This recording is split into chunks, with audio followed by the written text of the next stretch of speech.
Hello everyone, I am Priyanka Mishra. Welcome back to my YouTube channel. Students, आज की इस video में हम क्लास 7 वसंत भाग 2 से चैप्टर नंबर 3, जिसका शीर्षक है हिमालय की बेटियां, इसके प्रश्न उत्तर देखेंगे। इस चैप्टर के एमसीक्यू क्वेश्चंस और चैप्टर का फुल एक्सप्लेनेशन मैं आपको प्रीवियस वीडियो में बता चुकी हूँ, जो आप हमारे कमेंट बॉक्स में लिंक है उसके थ्रू देख सकते हैं, या फिर हमारे चैनल की प्लेलिस्ट पे जाके भी इसे देख सकते हैं। और जिन भी स्टूडेंट्स ने हमारे चैनल को सब्सक्राइब नहीं किया है, तो प्लीज़ हमारे चैनल को सब्सक्राइब कर लीजिए, ताकि आने वाली आप जो भी वीडियो हैं उसका नोटिफिकेशन आपके पास आता रहे। तो चलिए अब हम लोग स्टार्ट करते हैं हिमालय की बेटियां के प्रश्न उत्तर। क्वेश्चन फर्स्ट देख लेते हैं। नदियों को माँ मानने की परंपरा हमारे यहाँ काफ़ी पुरानी है, लेकिन लेखक नागार्जुन उन्हें और किन रूपों में देखते हैं? तो इसका आंसर देख लेते हैं। आंसर है, पूरे देश में नदियों को माँ के रूप में माना जाता है। हम सभी नदी को क्या कहते हैं? माँ के रूप में ही मानते हैं। तो ये परंपरा जो है हमारी, जो काफ़ी समय से, पुराने समय से जो है चलती आ रही है। लेकिन इस पाठ में जो है लेखक हैं नागार्जुन ने नदियों को क्या कहा है? बेटी कहा है, प्रेयसी कहा है, और किस रूप में कहा है? उनको बहन के रूप में कहा है। देख लेते हैं नेक्स्ट क्वेश्चन।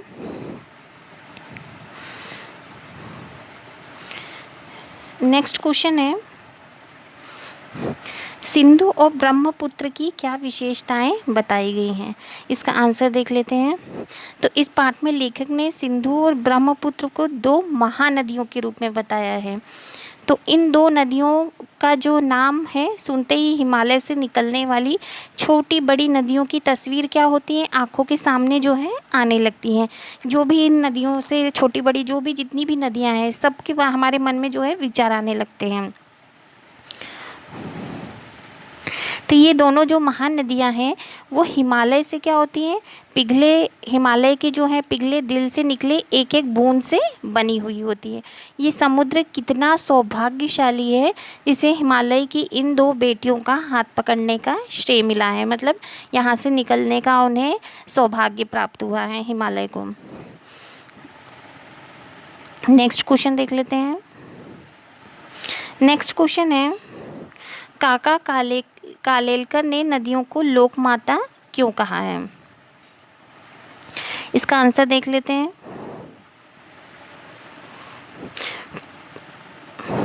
काका कालेलकर ने नदियों को लोकमाता क्यों कहा है? क्योंकि ये जो नदियां हैं वो युगों युगों से हम सभी का भरण पोषण करती आ रही हैं, मतलब हमको पालती पोसती आ रही हैं। ये नदियां ही है जो हम सभी को क्या देती हैं? पीने के लिए जल देती हैं। मिट्टी को क्या बनाती है? उपजाऊ बनाती हैं, उपजाऊ बनाने में सहायक होती है। मतलब उसमें जो जल देंगे तभी तो पेड़ पौधे बड़े होंगे। तो जिस प्रकार कई तरह के दुख सहने के बाद भी माता जो है अपने संतान का भला चाहती है, उसी प्रकार से ये नदियाँ भी जो क्या करती हैं? हमारा भला ही चाहती हैं।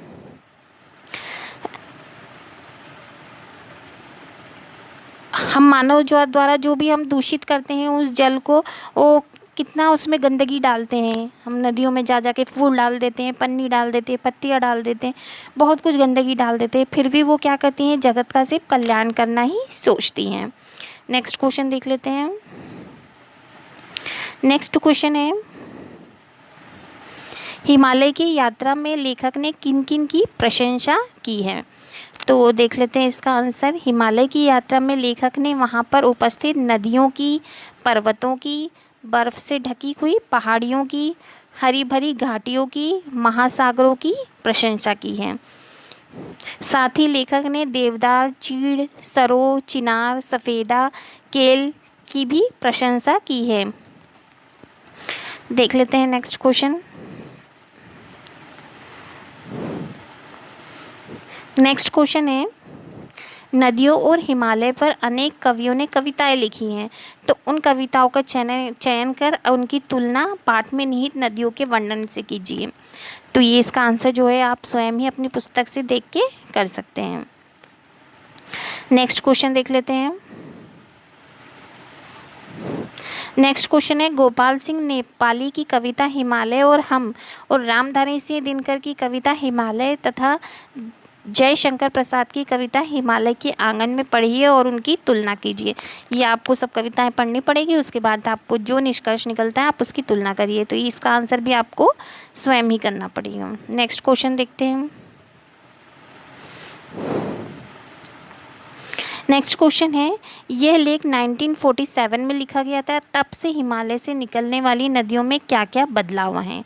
अब हमें इसका आंसर देखना है कि क्या क्या बदलाव आए हैं। 1947 से लेकर आज तक हिमालय से नदियाँ उसी प्रकार बह रही हैं जैसे पहले बहा करती थी। आज भी वो उसी अवस्था में बह रही हैं, लेकिन जब हिमालय से निकलने वाली नदियों का जल प्रदूषण का शिकार हो चुकी हैं। लेकिन अब क्या कह रही हैं, नदियाँ तो वैसे ही निकलती हैं, लेकिन अब वो क्या हो रही हैं, जल प्रदूषण का शिकार होती जा रही हैं। तो अभी के समय में तेज़ी से बढ़ती जनसंख्या के कारण नदियों के जल की गुणवत्ता में भी क्या है, भारी कमी आ रही है। अब हम उनको दूषित करेंगे तो उनकी जो गुणवत्ता है वो कम ही होगी।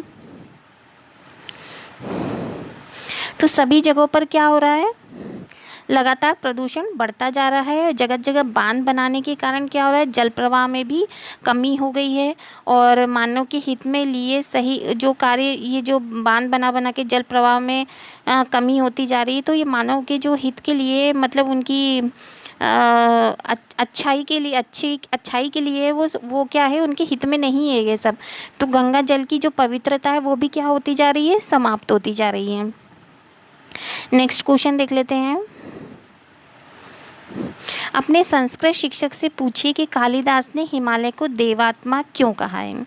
तो इसका आंसर देख लेते हैं। हिमालय जो है पर्वत ही देवताओं का वास माना जाता है। हिमालय पर भी जो है देवताओं का वास, मतलब उनका घर माना जाता है, जहाँ ज़्यादातर क्या होते हैं, ऋषि मुनियों ने यहाँ पे क्या की है, तपस्या की है और वरदान भी पाए हैं। इसलिए कालिदास ने हिमालय को क्या कहा है, देवात्मा कहा है। नेक्स्ट क्वेश्चन देख लेते हैं, अनुमान और कल्पना से। क्वेश्चन है, लेखक ने हिमालय से निकलने वाली नदियों को ममता भरी आंखों से देखते हुए उन्हें हिमालय की बेटी कहा है। आप उन्हें क्या कहना चाहेंगे? नदियों की सुरक्षा के लिए कौन कौन से कार्य हो रहे हैं, जानकारी प्राप्त करें और अपने सुझाव दें। इसका आंसर देख लेते हैं। लेखक ने नदियों को हिमालय की बेटियां कहा है क्योंकि वो नदियों का उद्गम स्थल है, मतलब वहाँ से वो निकलती हैं। परंतु हम इन नदियों को माँ का स्थान देना चाहेंगे क्योंकि वे हमें और धरती दोनों को क्या देती हैं, जल देती हैं। ये नदियाँ हमारी प्यास को बुझाती हैं और साथ ही खेतों की प्यास भी बुझाती हैं। नदियों की सुरक्षा के लिए सरकार तो प्रयास कर रही है, लेकिन जो है अब उनमें गिरने वाले कारखाने के कचरे को रोका नहीं जा सकता। फिर भी नदियों की सुरक्षा के लिए हमारे देश में कई प्रकार की योजनाएं चल रही हैं, जो इस प्रकार से हैं। तो नदियों के जल के प्रदूषण से बचाना, जल का कटाव रोकना, नदियों की सफाई का उचित व्यवस्था करना, इस प्रकार से बहुत सारे कार्य हो रहे हैं। नदियों ने क्या है कि सफाई की उचित व्यवस्था की जाए, उनके कचरे फेंकने पर क्या किया जाए, रोक लगाया जाए। अगर उनके ये सब चीज़ें करेंगे तभी तो वो जो है प्रदूषित होने से बचेंगी। जो कारखानों से निकलने वाले दूषित जल को भी उसी में डाला जाता है, रसायन तथा शव प्रवाहित करा जाता है। अतः नदियों की पवित्रता बनाए रखने के लिए जन चेतना जगानी चाहिए, मतलब हमको प्रचार करना चाहिए, किसी भी प्रकार से नाट्य करना चाहिए, नाटक करना चाहिए, या कुछ भी टीवी में ऐड वगैरह देना चाहिए कि जल के प्रदूषण को, मतलब नदियों को प्रदूषण से बचाया जाए। तो कई प्रकार के कार्य किए जा सकते हैं, तो सरकार को भी कड़े उपाय करने चाहिए। नेक्स्ट क्वेश्चन देख लेते हैं। नदियों से होने वाले लाभों के विषय में चर्चा कीजिए और इस विषय पर 20 पंक्तियों का एक निबंध लिखिए। तो इसका आंसर देख लेते हैं। नदियाँ क्या होती हैं? नदियाँ जो हैं हमारे जीवन का आधार हैं। बर्फीली पहाड़ी से निकलकर धरती के धरातल पर बहती हुई नदियाँ अपने मीठी रस रूपी जल से असंख्य प्राणियों को जीवन प्रदान करती हैं। ये नदियाँ क्या है, सिर्फ लोगों की प्यास ही नहीं बुझाती हैं, बल्कि धरती को हमारे उपजाऊ भी बनाती है, लोगों के आवागमन का साधन भी है। इन पर बांध बनाकर बिजली भी उत्पन्न की जा सकती है। बांध, नदियों से ही बिजली उत्पन्न की जाती है। हमारे ज़्यादातर जो तीर्थ स्थल है वो नदियों के किनारे ही बने हुए हैं। इसी कारण नदियाँ क्या है, पूजनीय भी हैं। नदियों से हमें धरती हेतु उपजाऊ पदार्थ भी प्राप्त होते हैं। वे वनों को भी सींचती हैं, वर्षा लाने में भी सहायक होती हैं नदियाँ। अनगिनत जीव जो है इन नदियों का जल पीकर जीवन पाते हैं। नदियों के किनारे जब जंगलों में जानवर होते हैं वो नदियों का ही पानी पीते हैं। नदियों के किनारे क्या हो गया है, गांव का बसेरा हो गया है। अब तो गांव के लोग अपनी छोटी बड़ी आवश्यकताएं जैसे सिंचाई करना, कपड़े धोने, नहाने, जानवरों को नहाने का काम, बहुत सारे काम करते हैं नदियों से। तो हम ये कह सकते हैं कि नदियाँ ही हमारी संस्कृति की पहचान है। इन्हें दूषित करना चाहिए क्योंकि हमारा जीवन इन्हीं पर निर्भर है।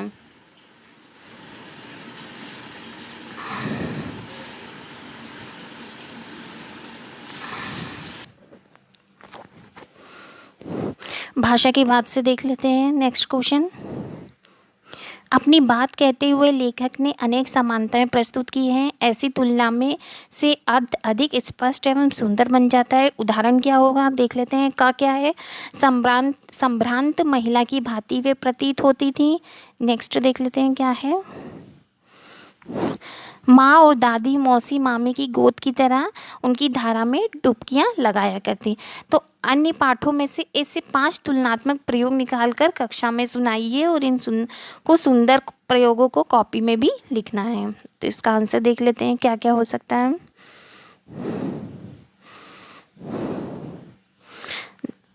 क्या है, लाल किरण की चोंच खोल, चुगते तारक अनार के दाने। एक तो ये हो गया वाक्य। सेकंड क्या है, उन्होंने संदूक खोलकर एक चम्मच सी चीज निकाली। नेक्स्ट क्या है, सागर की हिलोरें की भांति उनका यह मादक स्वर गली भर के मकानों में उस तक लहराता हुआ पहुंचता और खिलौने वाला आगे बढ़ जाता है। इन्हें देखकर तो ऐसा लग रहा है मानो बहुत सी छोटी छोटी बालूशाही रख दी गई हों। बच्चे ऐसे सुंदर थे जैसे सोने के सजीव खिलौने। नेक्स्ट क्वेश्चन देख लेते हैं। नेक्स्ट क्वेश्चन है, निर्जीव वस्तुओं को मानव संबंधी नाम देने से निर्जीव वस्तुएं भी मानव जीवित होती हैं। लेखक के इस पाठ में कई स्थानों पर ऐसे प्रयोग किए गए हैं। तो जैसे देख लेते हैं, परंतु इस बार जब मैं हिमालय के कंधे पर चढ़ा तो वे कुछ और रूप में सामने थी।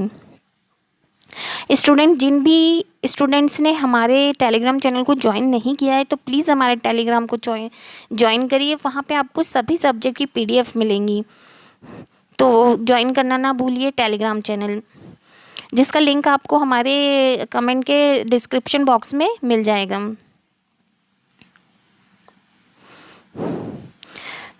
देख लेते हैं। काका कालेलकर ने नदियों को लोकमाता कहा है। तो पाठ में इसी तरह के उदाहरण ढूंढते हैं, देखते हैं। पाठ से लिया गया उदाहरण देख लेते हैं कौन कौन सा है। पहला क्या है, संभ्रांत महिला की भांति प्रतीत होती हैं। इनका उछलना और कूदना, खिलखिलाकर हंसते जाना, इनकी भाव भंगी, इनका ये उल्लास कहाँ गायब हो जाता है। नेक्स्ट देख लेते हैं। माँ बाप की गोद में नंग धड़ंग होकर खेलने वाली इन बालिकाओं का रूप पहाड़ी आदमियों के लिए आकर्षक भले न हो। पिता का विराट प्रेम पाकर भी अगर इनका मन अतृप्त ही हो तो कौन होगा जो इनकी प्यास मिटा सकेगा। नेक्स्ट देखते हैं। बूढ़े हिमालय की गोद में बच्चियां बनकर ये कैसे खेला करती हैं। नेक्स्ट देखते हैं। हिमालय को ससुर और समुद्र को उसका दामाद कहने में कुछ भी झिझक नहीं होती है। नेक्स्ट देख लेते हैं। द्वंद्व समास के दो द्वंद्व समास के दोनों प्रधान होते हैं। इस समास में मैं और शब्द का लोप हो जाता है। जैसे राजा रानी, हम ऐसे बोलते हैं राजा और रानी, अगर डैश लगा देते हैं तो क्या हो जाता है राजा रानी। जहाँ पे भी डैश लगता है दो शब्दों के बीच में तो वहाँ के कौन सा समास होता है, द्वंद्व समास होता है। तो जिसका अर्थ होता है राजा और रानी। पाठ में ऐसे कई स्थानों पर द्वंद्व समासों का प्रयोग किया गया है। इन्हें खोजकर वर्णमाला के क्रम शब्दकोश शैली में लिखना है हमें। इसका आंसर देख लेते हैं। पहला क्या होगा, छोटी बड़ी, भाव भंगी, माँ बाप।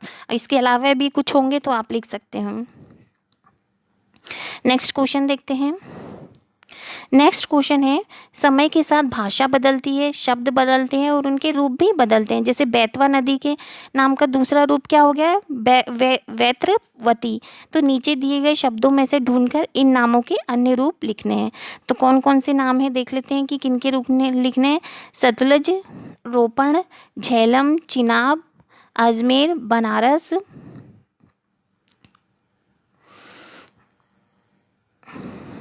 विपाशा, विस्तता, रूपुर, शतद्रुम, अजयमेरु, वाराणसी। तो इसका आंसर देख लेते हैं कि क्या इनके और कौन से रूप होंगे। तो सतलुज को क्या बोलते हैं, सतलुज को और क्या बोलते हैं, शतद्रुम। रोपण मतलब रूपपुर, झेलम विस्तता, चिनाब विपाशा, अजमेर अजयमेरु और बनारस का क्या होगा, वाराणसी। स्टूडेंट्स, इसके जितने भी क्वेश्चन होते थे मैंने आपको करा दिए हैं। नेक्स्ट वीडियो में हम नेक्स्ट चैप्टर के साथ मिलेंगे। अगर आपको हमारी वीडियो अच्छी लगती है तो प्लीज़ हमारे चैनल को सब्सक्राइब करिए, ज़्यादा से ज़्यादा शेयर करिए और लाइक भी करिए। मिलते हैं नेक्स्ट वीडियो में। Bye bye students, take care.